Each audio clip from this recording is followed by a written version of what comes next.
God of War, you live. I no longer walk with the gods. Who has placed you in this torment? Zeus. My only crime was helping mankind. When I took the fires of Olympus to the mortals, Zeus considered it a betrayal. As punishment, he made me mortal and condemned me to be savagely consumed every day by this cursed bird. And then, with the fall of night, I am healed. How long have I been here? How long have I suffered this curse? I truly do not know.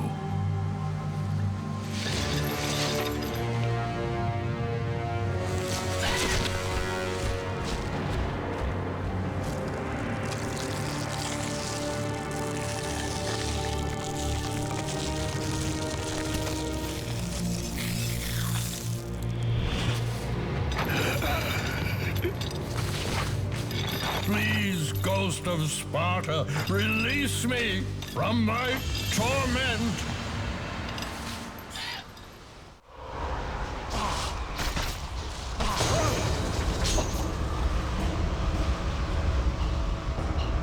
I must burn in the fires of Olympus.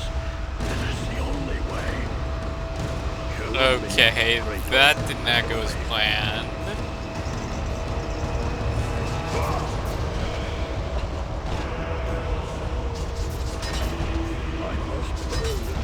Can't reach him. We're gonna have to leave him, unfortunately. I wish I could, but you're gonna start noticing that by this game and like even the prequels, the gods are no longer made to be decent deities, benevolent or anything. You can still hear them from here. Wow, that's spooky. But yeah, they're the gods of Olympus in regular Greek mythology. They can be assholes. They really can be. I believe that probably applies to other mythologies as well, maybe Norse mythology, but I'm not really an expert on Norse mythology. I like the character Thor and Loki, mostly because of the Marvel movies, but more on that some other time. But yeah, the gods, they can be pretty damn cruel. This game, like, they do a lot of things, mostly because of Kratos, to other innocent bystanders. And it's not really Kratos' fault, like, they're just doing it because they're evil. They're kind of evil. They're pretty awful. In general mythology, they do a lot of terrible things. Like, I think Zeus once turned a woman into a bear because he wanted to be with her. He was in love. And she almost got hunted, but then he instead decided to turn into a constellation. Don't quote me on that.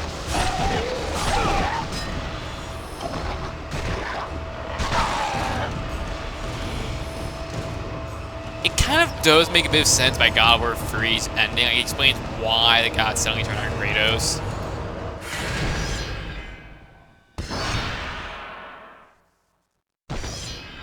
And I think I went by that too fast, so give me 1 second, I'll go back. I want to show you guys it. Yeah, okay. Because I want to make sure you guys know I'm playing on Titan.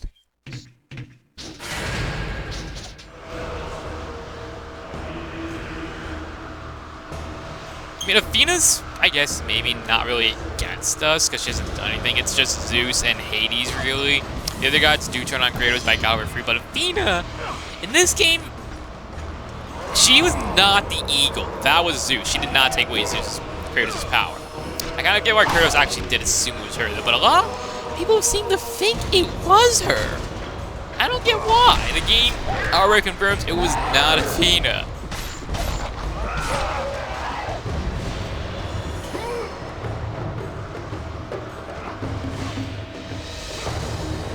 So we're gonna just have to continue and see if we can find some way to free Theseus.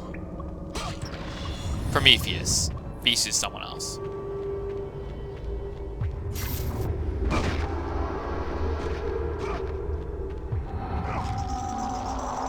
I mean, come on, you guys have to admit, Prometheus didn't really deserve his fate.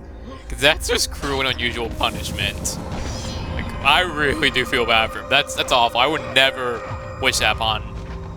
Actually, maybe I would wish that upon some real cruel people I've met.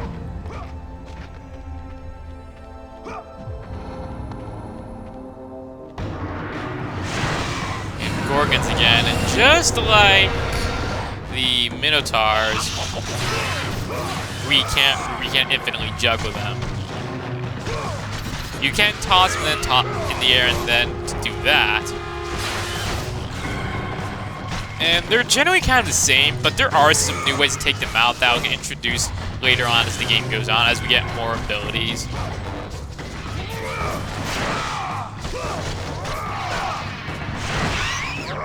There are actually some Gorgon variants, though, later on. Like, God of War, the variants, I mean, the first one, it was really just, when the Gorgon appeared, they were just stronger versions of the original. All I can really do, though, is toss them in one another. Although I can do this! Thank you! Oh. Did I actually kill the Gorgon? Turn to stone. Oh god. Trust me, tossing enemies into one another is very useful.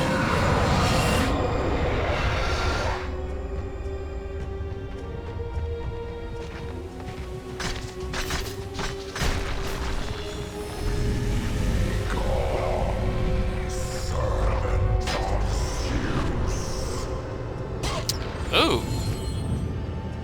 I believe that is typed in. Yeah, it's gonna be a long way off till I can get 1,000 more orbs. Save again. I'm hoping that while we were talking to Prometheus, Gaia talked to Typhon and told her that we mean no harm, that we come in peace, and in the name of Sparta.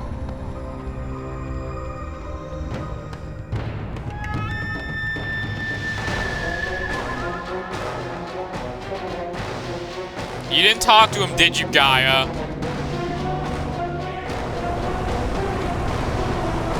Well, he's not trying to smash her face in, at least.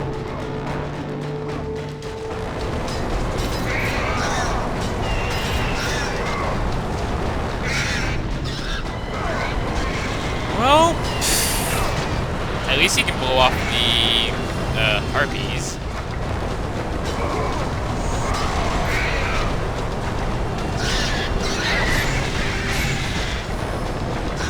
There's not much to do here. You just hide behind these things and try to deal with the harpies however you can. The wind kind of works on it, kind of doesn't. Why didn't he get into the air? Whoa.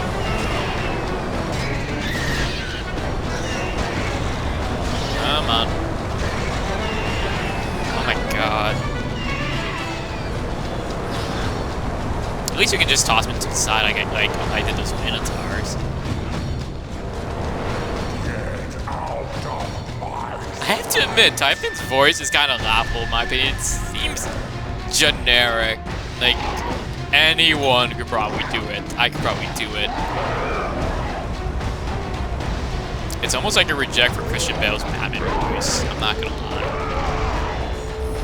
And that's saying a lot because actually that voice works at times. I mean, get out of my sight. I could probably do it better if I tried, but then again, I don't think... I don't know, that voice, it just always bugs me, like... Try at least. That voice, I don't know what it is, but it just bugs me. Like, I think the developers could have done the better because all the voices in this series are pretty okay. Like, I can't really think of a terrible voice actor in this series. Maybe some that aren't really that known. Like, you know, I don't think that Curtis' voice actor, T.C. Carson, I think, or something like that, is that well known. I think he might have been in Afro Samurai. Can we think of someone else? I don't know. I know Gaia's voice actress, Linda Hunt, I think, is not that well known.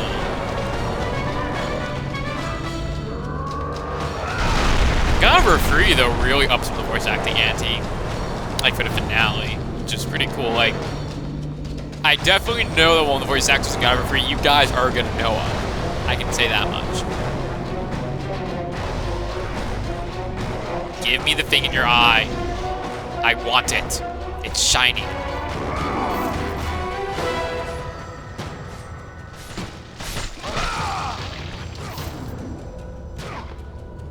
Why did he have a bow?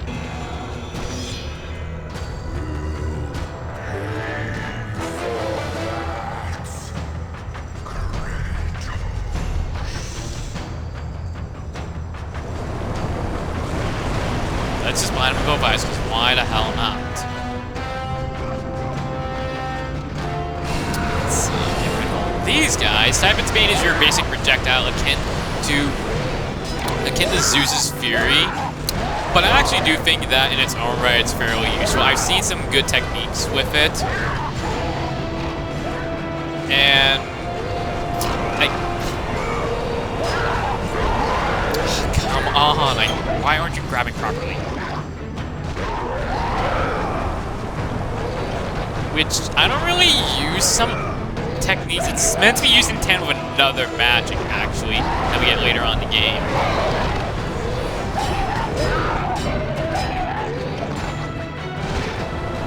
I'll say this, God of War 2 does definitely actually have some pretty decent magic. Like, I can find use for even Typhon's Bane. Like, I have my own individual thoughts on Typhon's Bane.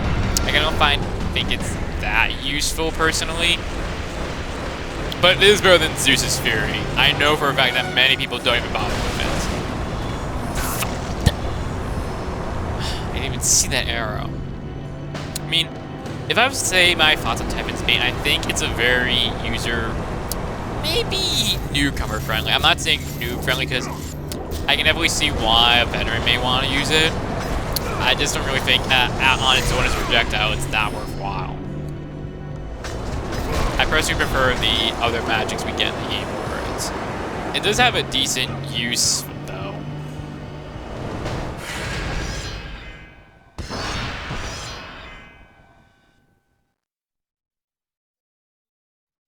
I'll go on about its use later on. It's another advanced technique, which I'll go on as well. Advanced techniques in God of War are actually pretty easy. Like, it's really just advanced ways to take out bosses that are a problem. I mean, in Devil May Cry, which I have been playing and learning advanced techniques for, they are far more complicated. Like, I've been trying to learn jump canceling. What else? Taunt canceling, etc. I'm trying to remember some other advanced techniques. I know there's also ways to use Royal Guard in Devil May Cry 3. And using invincibility frames, which I've still not gotten the hang of.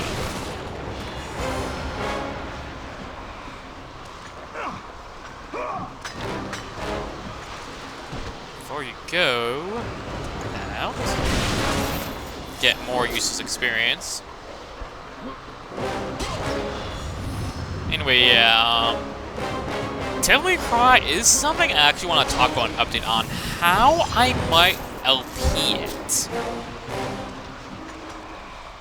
Because the highest, I usually do highest difficulty in a game. But Devil May Cry's highest difficulty is kind of unique.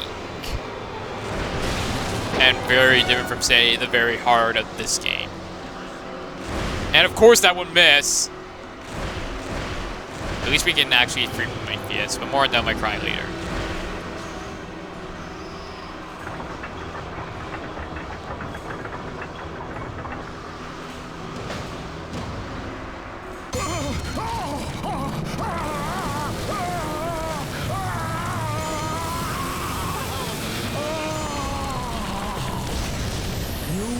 freed Prometheus from the torment of the gods.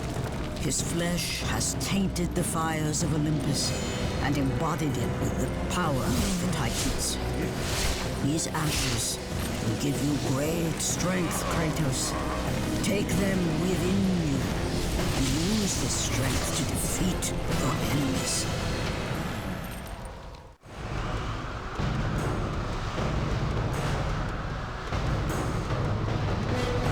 And we also have this kick-ass music that can work out too. Let the rage of the Titans Thank you guys fuel your very much. blades, Kratos. Rage of the Titans is this game's form of Rage of the Gods. It's very different, but far improved. You can turn it on and off at will at any percent. And it does actually level up later on as well. It's tied into our blades, just like the Rage of the Gods with the Blades of Chaos. I do think it's actually easier to, I think it's generally easier to fill up as well. Unfortunately, we will not get anything similar to infinite magic, which is the main advantage Rage of the Gods has over Rage of the Titans, in my opinion. But your hits actually, like, your hit combo never dies out. That's one of the beauties of it.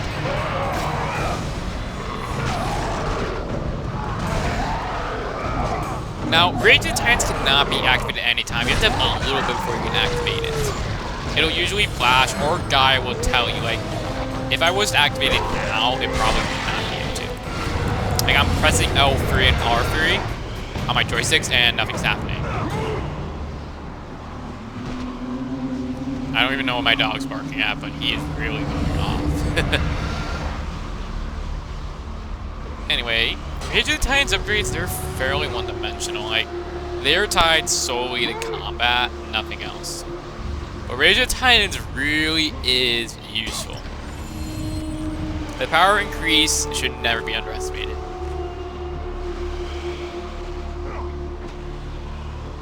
I'm guessing I can't get on that from here.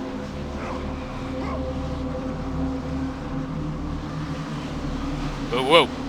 Gotta be careful when you're jumping on this thing. I've actually died while trying to get on it. Big failure mode. Anyway, we should be upgrading our Blades of Athena soon. Which, upgrading in this game is actually very complex in my opinion. Suffice to say, you will not max out all of your weapons and magic on the first playthrough. Even if you're on a normal difficulty. I know that very true, and that basically means if you want to do it, you would have to do 2 complete playthroughs. Like, one on any difficulty, and then one on a bonus play. It does kind of force people to think a bit more methodically. Because let me tell you, as I've said, the orb requirements can frankly be ridiculous. God of War 3 frankly fixed that, and you can have everything maxed out by the end game. But in this game, not so much. I already have my upgrade plan, my upgrade path plan, which includes the blades and a few of their magics. It's gonna be a little different from my God of War 2 walkthrough. Anyway, more on that later.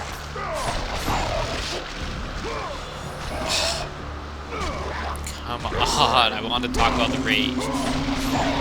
It'll usually flash when it's basically available for use. Like, I think, yeah, now it's good. And then when it's maxed out, Guy will usually say something on how you should use it.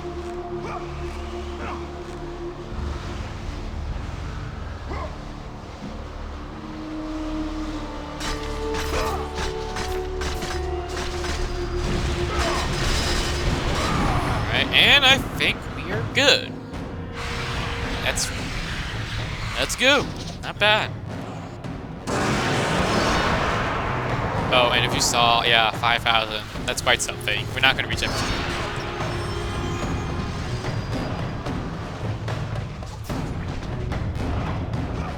yeah, I think maybe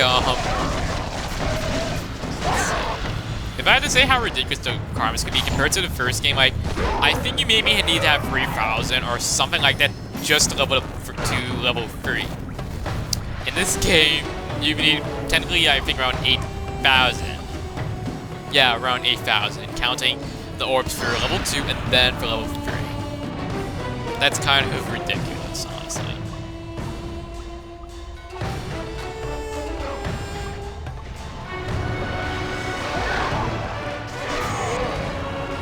Although we have this...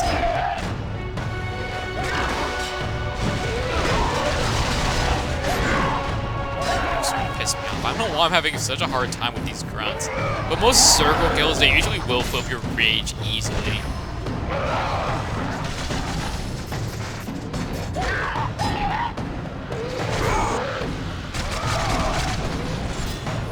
Now this one attack is actually pretty useful. It gets a lot of hits in the air, and the damage is pretty decent.